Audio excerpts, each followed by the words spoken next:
good morning class 7. So in our ninth class we will be discussing the exercise of the fourth chapter of our NCERT book, that is heat. Okay, so all of you open your book, come to page 45.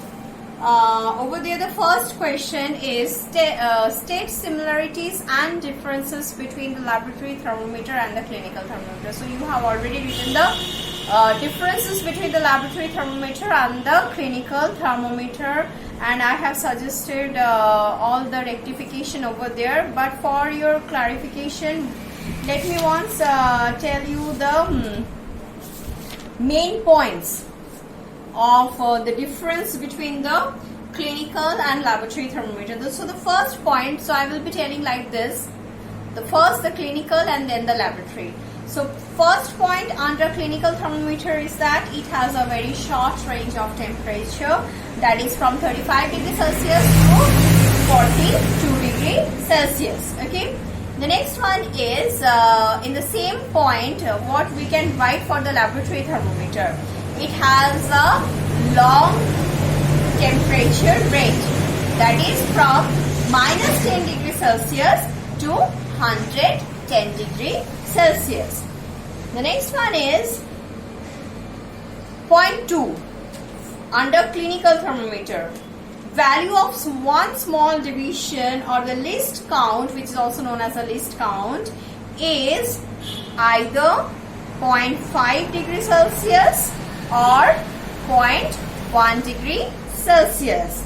Okay, and on the same point on other side, that is under laboratory thermometer, value of one small division or its least count in laboratory thermometer is 1 degree Celsius. Now the third point, suitable clinical thermometers are suitable to measure human body temperature, whereas laboratory thermometers are suitable for measuring the temperatures of laboratory experiments. Okay. Then under fourth point under clinical thermometer, what we can write? We can write it has two temperature scales for measurement, that is degree Celsius and degree Fahrenheit, whereas the next one in the laboratory thermometer, the fourth point is it has only one temperature scale for measurement, that is a degree Celsius scale. The fifth point under clinical thermometer, it has kink which hold the mercury level even after the thermometer is not in contact with the body.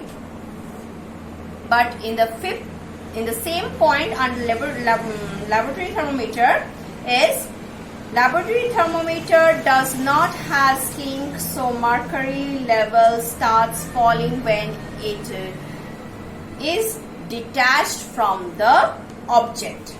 Okay. The sixth point under clinical thermometer is it does not has any holding notch, and under laboratory thermometer it has holding notch. So here I have listed the 6 differences, and I have found that many of you could have note down these 6 differences. If any of the points are not mentioned in your differences, please include them as well. Now in the first question you are supposed to write the similarities. So how you are going to write the similarities? For differences, I have already told you that you always have to write the differences under 2 columns. You have to make columns to write the differences, whereas for writing similarity, what you are going to do, you can write in as 1 point. That means 1 point, the similar point for both the thermometers. Then the second point will include the similar point about both the thermometers. So suppose if I collect the similarities from the special features of both clinical and laboratory thermometers, so the first point will be like that: both the thermometers can measure temperature. This is the first similarity. Both thermometers has mercury in the narrow tube which rises or falls and determines the temperature of the object. What could be the third similarity? The third similarity that both are made of glass, both has bulb which contains the mercury. Fourth similarity, it can be both has degree Celsius scale for measuring the temperature. Okay, the next one is that what you can write, the similarity clinical and laboratory. It is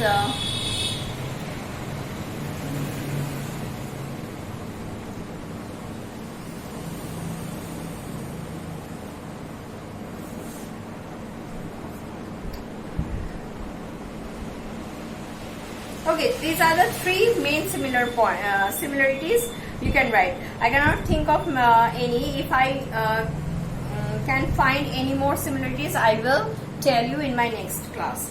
Okay, so this is how you are going to write the first question. Already the differences you have written, no need to rewrite it, just write the similarities. Okay, then the second question, give two examples each of conductors and insulators. So how you are going to write the second question? Question number 2, examples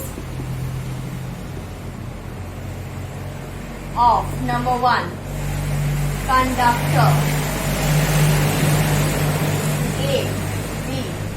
Number 2, insulators A, B. So tell me one good example of example of good conductor, what you can write. So for the conductor we can all write, I have already told you that for the conductor we can write any metal you like. Suppose copper, iron,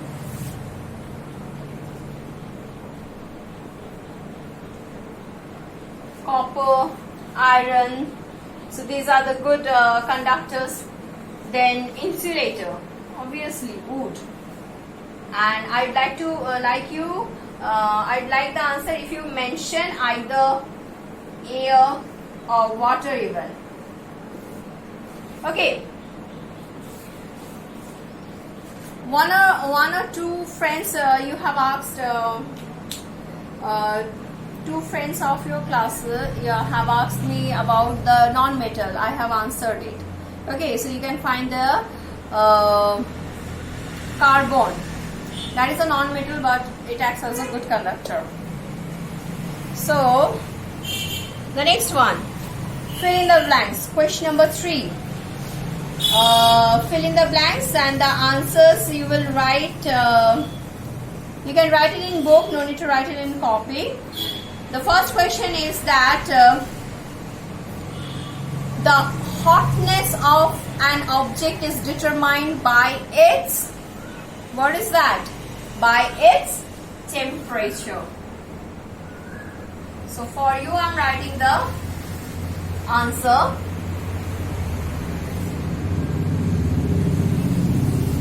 How it is written? Yes, A. 3A.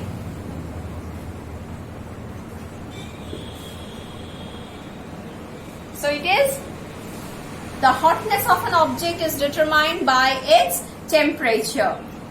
Question number 3B. Temperature of boiling water cannot be measured by a dash thermometer. What thermometer? It will be clinical thermometer. Clinical thermometer. Okay, next.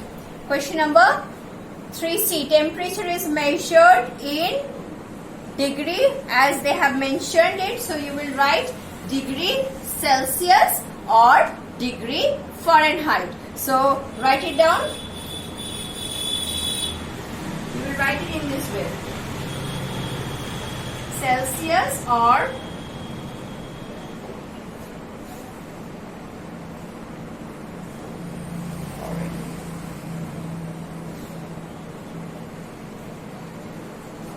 Fahrenheit. Okay. So after degree you will write Celsius or Fahrenheit. The next one is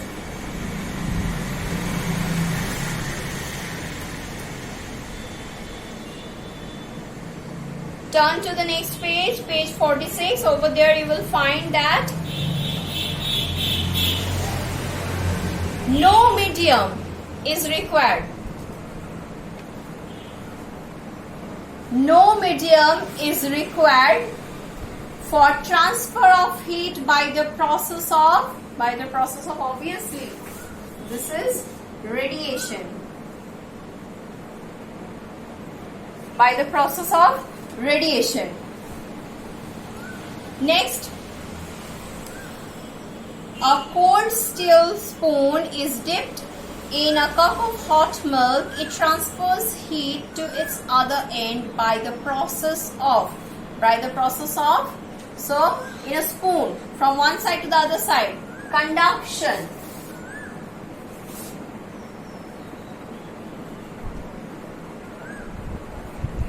And the next one, the last fill in the blanks.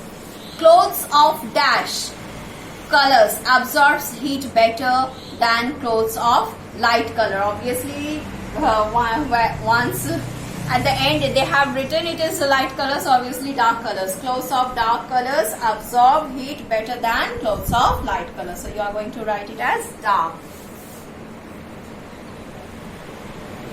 So here question number 3 ends. Now we will talk about question number 4. So in question number 4, match the following. How you are going to match? You will not crisscross, you will not draw any crisscross line. So what you are going to do? You will write the number given in column A, that is the first column, along what you are going to do? You are going to write the number given in first column in the second column wherever it is matching. So let me show it to you. Match the following. Land breeze blows during. So do you remember when the land breeze blows? Land breeze from land to sea. That means when the land will cool down much faster. In daytime land becomes much hot compared to the sea. So at night the land will be able to cool down much faster. So during night time you are going to observe the land bridge. So in question number 4, 1D. 1 to D. In your book, how you are going to write? You will write beside the D, night. You will write down just 1. Like this. Next. Sea breeze blows during. If it is at night, then obviously this will be during day. Let us find out where the day is written. Yes, sea. Then third. Dark colored clothes are preferred during, obviously, winter. So winter is written in B. And the last one. What is that? Light colored clothes are preferred in, obviously, summer A. So you can see the sequence. It is D, C, B, A. Just the reverse one. 1, 2, 3, 4, D, C, B, A. Now let us discuss question number 5. C. Discuss why wearing more layer of clothing during winter keeps us warmer than wearing just one thick piece of clothing. So just copy the answer whatever you have written for the two thin blankets and one thick blanket. So there you have written the word blanket. In place of that you will write down the clothes. So the rest of the answer will be same.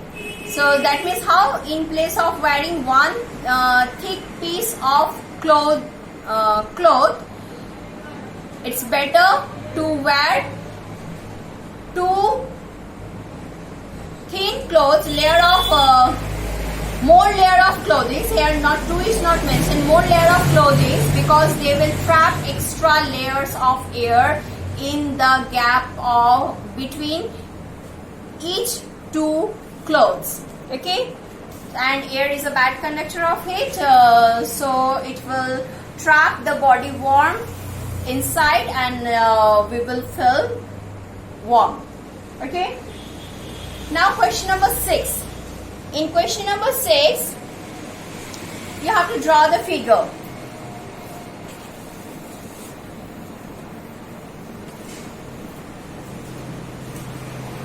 So here one saucepan with water is being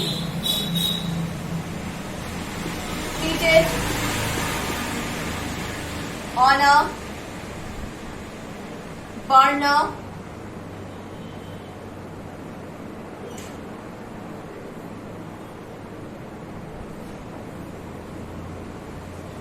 Kept on a stand. Okay, so you need to mark. What do you need to mark? Mark where the heat is being transferred by conduction, by convection and by radiation. So how you are going to do? Just draw this extra heat. So here you will write how you are going to write this.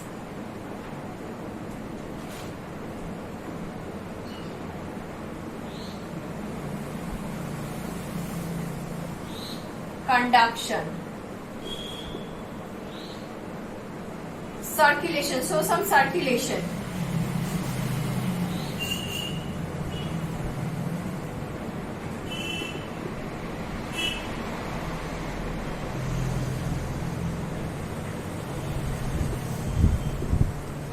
So this is convection. Now in case of radiation, you can, the figure is like this, you can show it like this. Radiation. Okay, so from the flame to all around its side, radiation, the water is being heated with convection and the flame is hitting the pan with the help of conduction. Okay, so this is also done. This is question number 6. Now question number 7. In place of hot climate, it is advised that the outer wall of houses be painted white. Explain. So we will write down this question.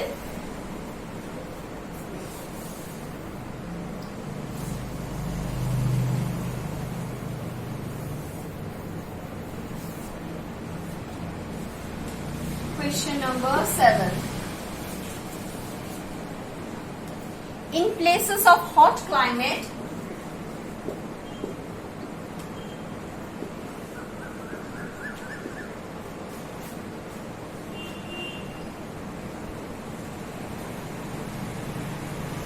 it is advised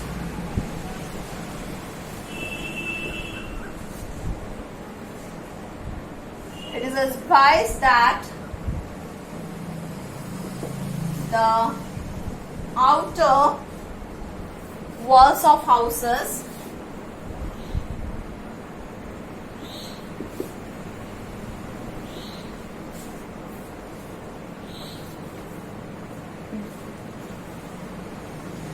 should be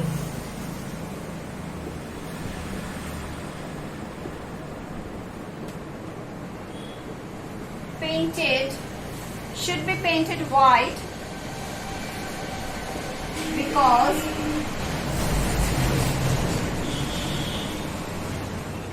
white color reflects all the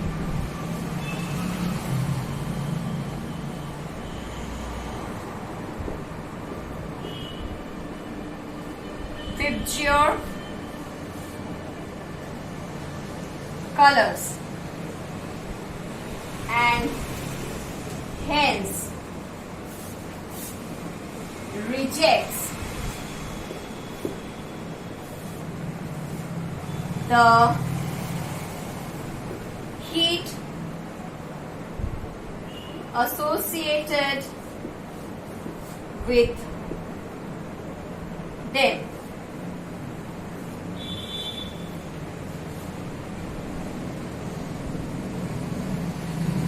So,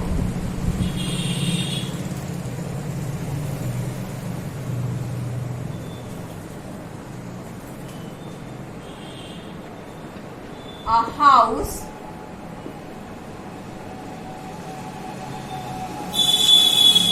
painted with white color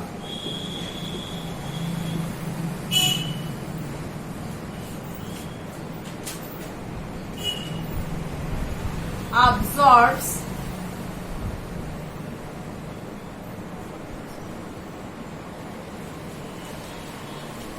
very less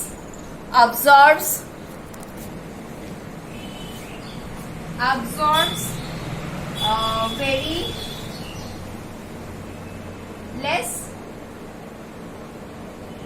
amount of heat,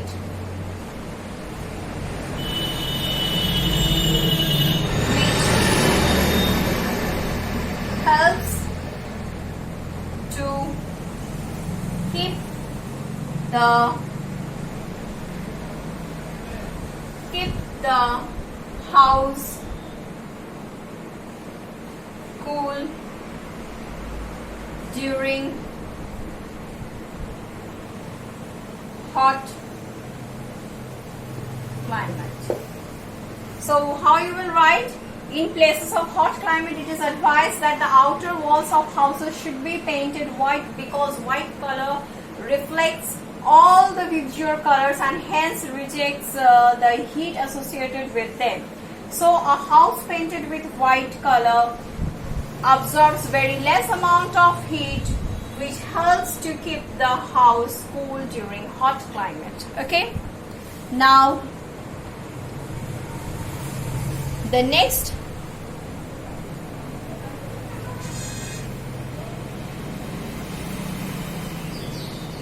question you have,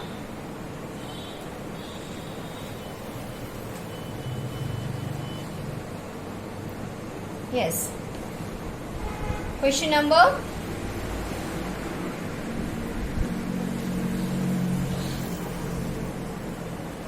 8. So from 8 we are having the MCQ. So I will quickly tell you the option. 1 liter of water at 30 degrees Celsius is mixed with 1 liter of water at 50 degrees Celsius. The temperature of the mixture will be option D, between 30 degrees Celsius and 50 degrees Celsius. That means the mixture will not have the temperature 30 degree, neither 50 degrees Celsius. It will gain a temperature in between 30 degree and 50 degree Celsius. Next one is, an iron ball at 40 degrees Celsius is dropped in a mug containing water at 40 degrees Celsius. Then the heat there will be no change in the heat because both the temperatures are same, and I told you that heat transfer takes place only when there is temperature difference between 2 points. So the answer is going to be not flow from, that is the heat will not flow from iron ball to water or from water to iron ball. Option B. Option B. Not flow from iron ball to water or from water to iron ball. Now question number 10. A wooden spoon is dipped in a cup of ice cream. It is its other end.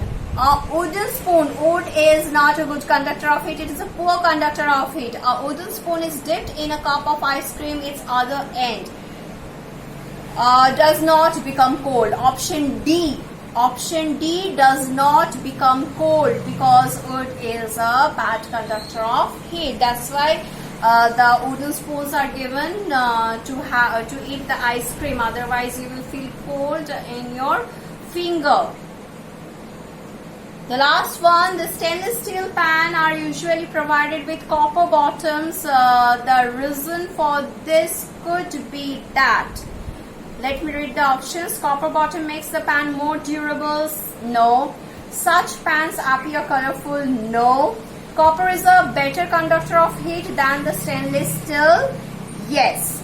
Copper is easier to clean than the stainless steel. No. So here the answer will be 11C.